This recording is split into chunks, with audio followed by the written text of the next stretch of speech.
mulai hari ini Senin 7 Maret 2022. 100 sekolah dasar di Kota Ambon mulai menggelar pembelajaran tatap muka terbatas. Protokol kesehatan pun dilakukan sesuai dengan SKB 4 Menteri yang terbaru.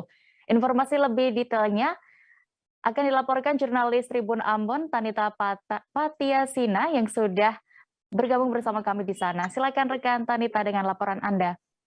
Baik rekan Dea dan Tribuners, hari ini sebanyak 100 sekolah dasar dari total 196 sekolah dasar di Kota Ambon mulai menggelar PTM terbatas. Dan sebelumnya disampaikan oleh Kepala Dinas Pendidikan Kota Ambon, Ferdinand Tasso, mengatakan bahwa seluruh SD ini sebenarnya sudah siap jauh sebelumnya, namun ini dibukanya secara bertahap.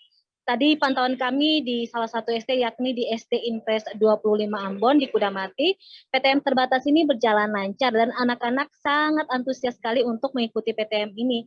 Karena menurut mereka belajar secara daring itu banyak kendalanya seperti masalah jaringan internet, atau mereka pun harus bergantian menggunakan gawai dengan adik atau kakak mereka yang juga bersekolah.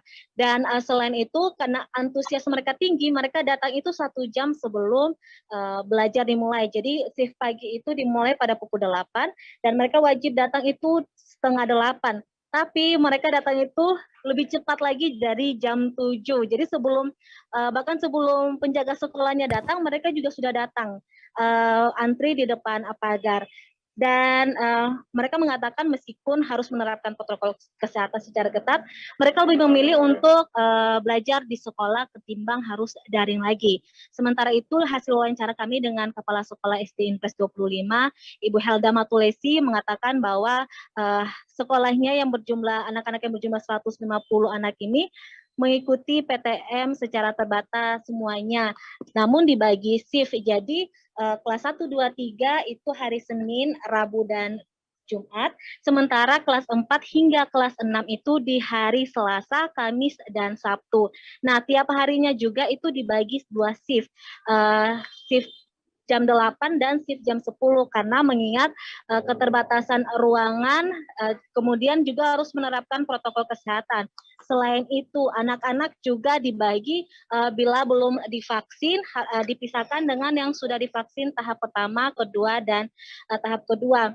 Kemudian yang belum divaksin juga menerapkan protokol yang lebih ketat seperti penggunaan masker 3 lapis, dan mereka juga wajib membawa alat tulis masing-masing, tidak boleh meminjam dari temannya.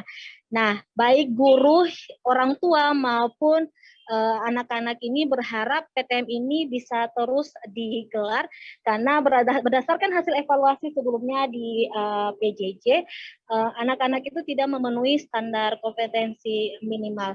Begitu rekan Dea yang bisa saya sampaikan langsung dari Ambon, kembali ke studio.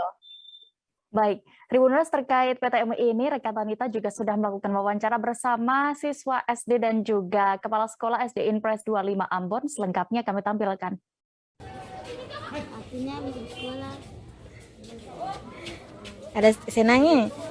Senang bisa sekolah bersama teman-teman dan ibu guru. Dan bisa bertemu sama guru-guru lain. Bisa belajar dan bisa. Lebih suka mana? Sekolah di sini atau online? Suka di sini. Untuk PTM-nya hari pertama ini kita bagi 2 shift. Yang kelas 1, 2, 3 itu masuknya hari Senin, Rabu, Jumat. Kelas 4, 5, 6 Selasa, Kamis, Sabtu. Karena mengingat ruang kelas kita kan terbatas. Terus protokol kesehatan juga kita harus jaga. Jadi kesiapan dari sekolah kita, wastafelnya, cuci tangannya, maskernya, facialnya, semuanya sudah siap. Maka dari pihak Dinas Pendidikan Kota Ambon sudah melayangkan SD Impres 25 untuk mengadakan atau melakukan PTMT. Jadi untuk prosesnya, kesiapannya sendiri lihat bahwa setiap kelas sudah ada wastafelnya, tisunya, cuci tangannya, sabun, dan semua kesiapan ruang kita menggunakan pembelajarannya in fokus. Jadi kesiapannya seperti apa kakak sudah lihat dalam kelas, dan kordengnya semua sudah pasang, kipas anginnya sudah dipasang. Itu kerjasama dengan orang tua murid, dengan komite SDMPS 25. Terima kasih sudah nonton. Jangan lupa like, subscribe, dan share ya.